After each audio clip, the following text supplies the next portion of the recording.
At my husband's funeral, his brother shook his head. If you really loved him, you would have done more. My mother-in-law sniffed, you let him die. My hand shook as I held my son close. I took a deep breath and said, then let's read what he had to say. When I opened his final letter, their faces went pale. I never thought I'd be writing something like this. It still feels unreal, like I'm stuck in a really slow nightmare that won't end. I lost my husband 3 weeks ago. His name was Daniel. We were married for 7 years, together for 10. He was the father of my 4-year-old son, Ethan. He died after a long illness, and I'm still not sure if I'm angry, heartbroken, or just completely numb. The funeral was at Oakwood Cemetery in Chicago. It was cold. Not freezing, but the wind was sharp and disrespectful in that way it sometimes is when you're grieving. I wore a plain black dress. My son was in a little suit that was too big for him because the right size felt like giving in to this horrible reality. The burial was quiet. Some friends spoke, his coworkers said nice things, and I stood there like a statue holding Ethan's hand while he kept asking where Daddy went. I lied. I said heaven, because how do you explain death to a kid who still calls ketchup red sauce? After they lowered the casket and people started throwing handfuls of dirt in, Daniel's older brother, Mark, walked over. Now, Mark and I have never gotten along. He's always been smug and liked to make little comments about my cooking or how I wasn't traditional enough for their family. But what he said next nearly made me collapse. He looked straight at me, no tears, no sadness, just this cold expression, and said, if you really loved him, you would have done more. I blinked. I thought I misheard. What did he mean? Before I could say anything, Daniel's mom, Margaret, walked up beside him. She looked at Ethan like he was some kind of mistake and then looked at me with nothing but disgust. She sniffed and said, you let him die. That's when I broke. My hand started shaking. My knees went weak.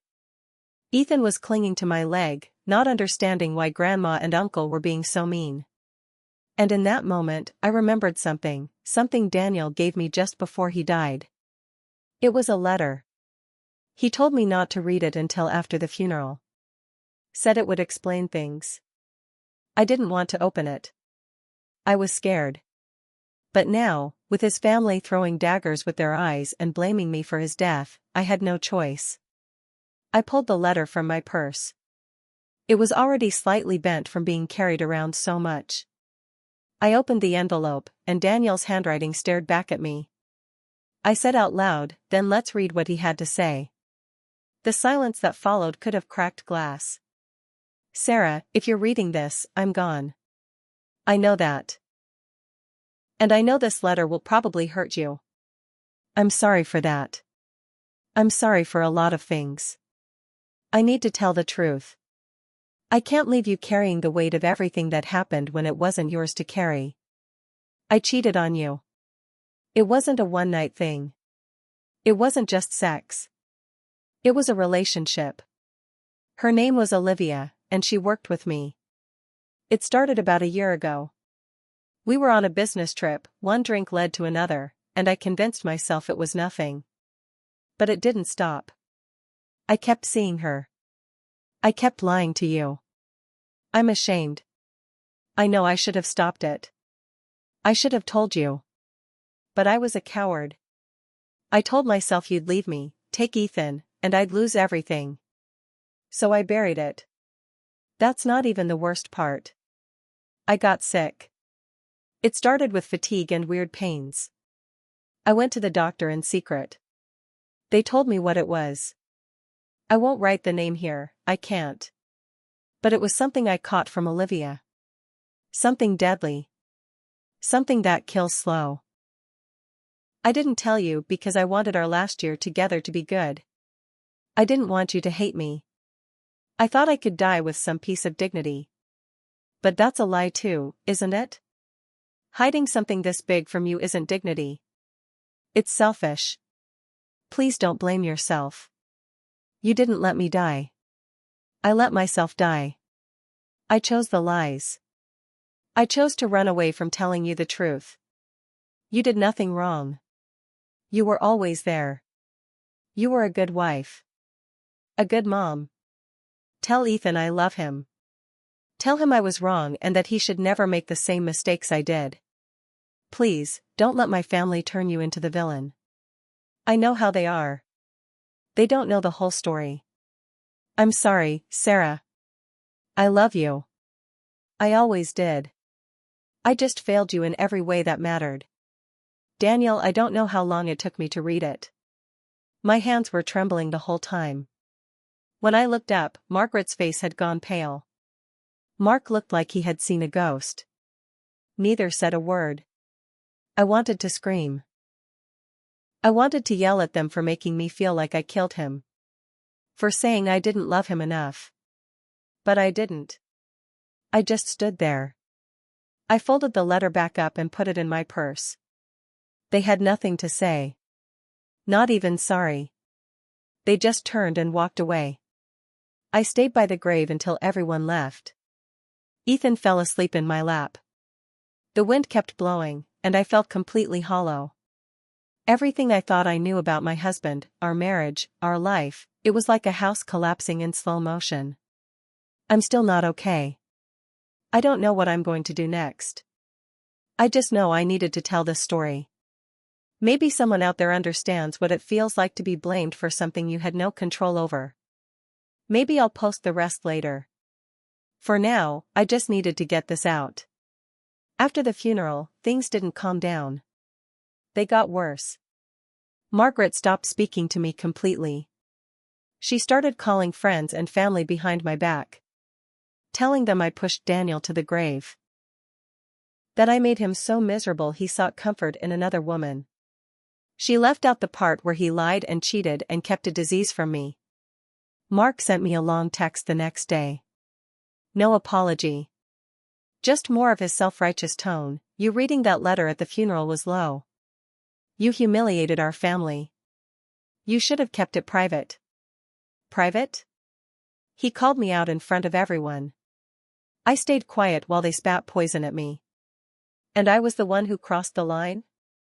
A few days later, Olivia, yes, the woman Daniel cheated with, sent me a message on Facebook. I nearly dropped my phone when I saw her name.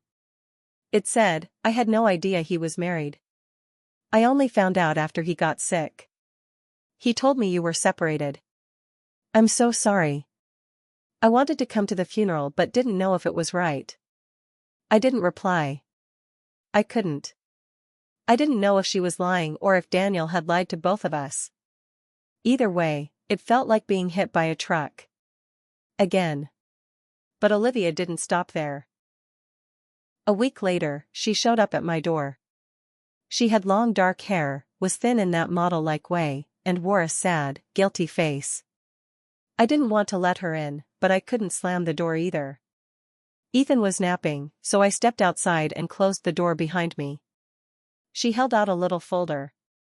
I brought you this, she said. Daniel kept everything in here. I thought maybe you should have it.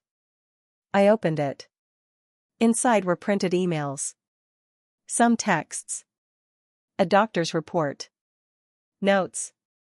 I read the top paper and felt my knees wobble. Daniel had known about the diagnosis for over a year. He was told to tell his spouse immediately.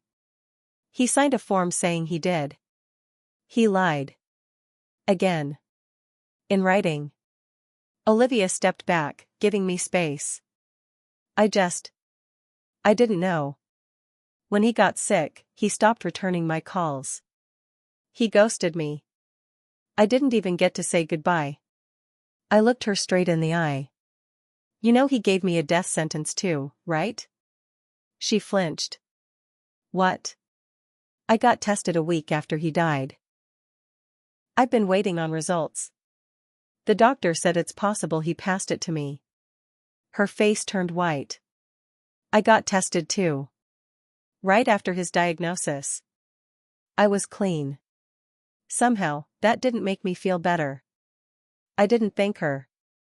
I just took the folder, went inside, and locked the door. I didn't cry. I couldn't anymore.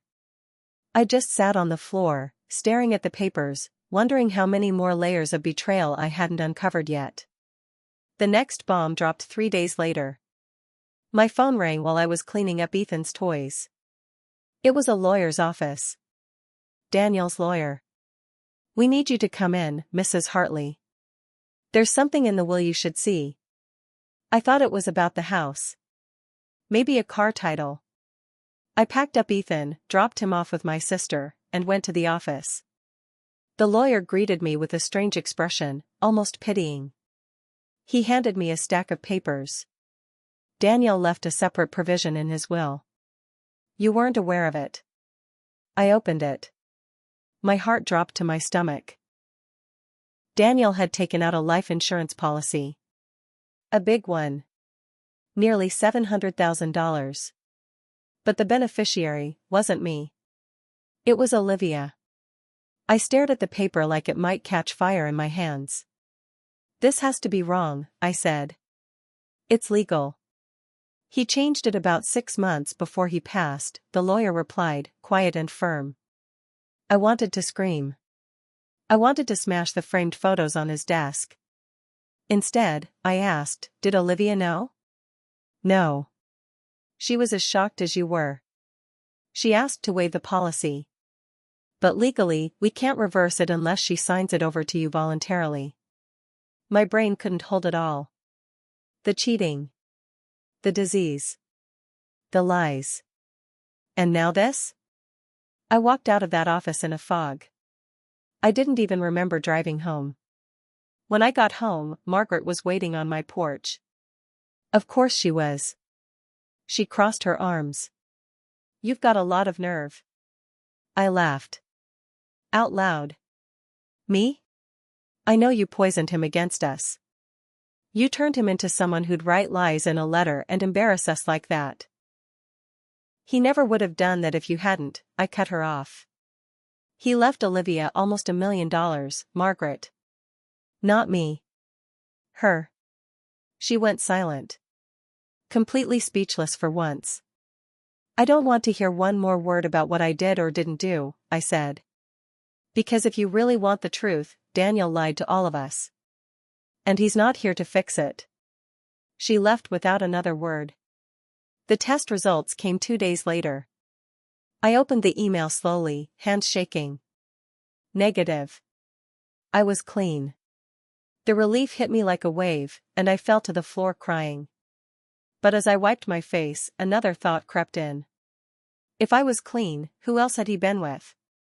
And what was he really hiding? After the test results came back, I thought I could finally start to breathe again. I wasn't infected. That meant I could be here for Ethan, I could move on. Or at least try. But peace didn't last long. I started going through Daniel's things. His closet, his drawers, the boxes under our bed. I hadn't had the strength to do it before, but now that the truth was unraveling like a loose thread, I needed to know everything. That's when I found the second phone. It was tucked in a shoebox with some old chargers and receipts. A black burner phone, cheap and dusty. I almost didn't open it. But I did. And there were texts. Dozens of them. Not just with Olivia. There was another woman. The messages were under the name L. "L, are you coming this weekend?" "Daniel, I'll tell Sarah I have another conference." "L, did you get the money? I can't keep the place without it." "Daniel, yeah. I'll transfer it from the joint account." My heart dropped. I flipped through message after message. There were photos too. Her with a little boy. Another child. I didn't know what to do. I took screenshots, saved everything. I stared at one photo in particular. The boy was maybe 3. Same light brown curls as Ethan. Same chin. Same eyes. I felt like I was falling down a hole that had no bottom. I needed answers. So I did something I swore I wouldn't do. I messaged Olivia. "Me, do you know who Elle is?" She replied almost instantly, "Yes." I found out about her after he stopped talking to me. She was in his phone. I called her. She said they'd been on and off for 2 years. She has a son. He told her he was divorced. I didn't reply. I drove to Daniel's office the next day. It was in the West Loop, a glass building filled with people who had no idea what kind of man he really was. I asked to speak to his assistant, Beth. She was quiet. Kind. A woman maybe in her 50s, with soft eyes and a worn cardigan. I know about Olivia, I told her. I know about the other woman. I know about the second phone. I need you to tell me if there's more. She looked tired. Like she had been waiting for this. I tried to talk to him, she said. I told him to stop. He wouldn't listen. He was spiraling, Sarah. He worked long hours and told lies like they were nothing. He told Olivia he was stuck in a loveless marriage. He told Lauren, that's her name, the other woman, that you cheated first. That you were abusive. I couldn't even react. The air was gone from my lungs. Beth looked at me, tears in her eyes. He wasn't the man you married anymore. I think he was trying to destroy his life before the illness did it for him. That night, I sat on the floor of my living room and lined up the pieces. Olivia. Lauren. A secret child. A hidden insurance policy. Lies to every woman in his life. And I still didn't know the whole truth. I hired a private investigator the next day. I used the money I had in savings. I figured if Daniel could throw away $700,000 on a woman he betrayed, I could spend a few hundred figuring out who the hell he really was. The PI came back with results a week later. There was a third woman. Her name was Renee. She was a nurse at the clinic Daniel went to when he first got sick. They had a brief relationship, according to the PI. Ended before he died. But there was more. Daniel left her money too. Not a lot. Just enough to raise red flags. A $10,000 transfer. Marked for your kindness. When I asked the lawyer about it, he confirmed it. Yes. He made multiple small transfers to various individuals in his final months. I didn't question it. He had full access to the accounts. My breath caught. Accounts? He nodded. Yes, he opened a separate investment account last year. From what I understand, he withdrew most of it before he passed. Transferred it to several names. Renee was one of them. So now, I was looking at a man who had 3 women on the side. 2 possible kids. Secret money accounts. A disease he hid. A will that excluded me.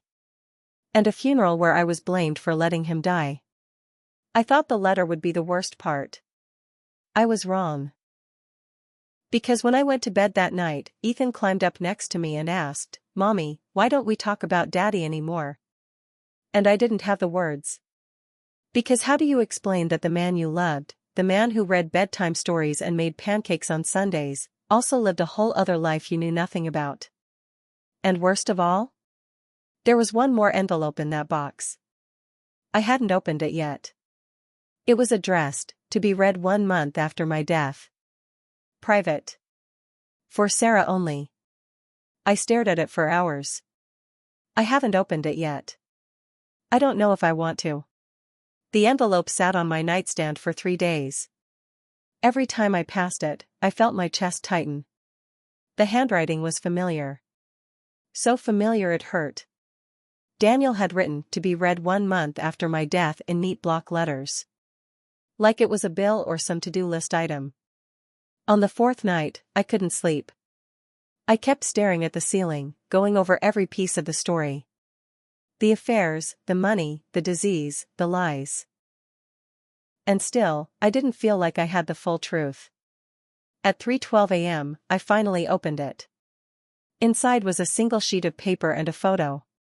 Sarah, if you made it to this letter, it means you probably uncovered a lot by now. I won't pretend I didn't do terrible things. I betrayed you in ways you'll never fully understand. But there's one more truth I need to tell you. You weren't my first wife. I was married before. Her name was Elise. We were young, barely out of college. It ended badly. She got pregnant, and I left.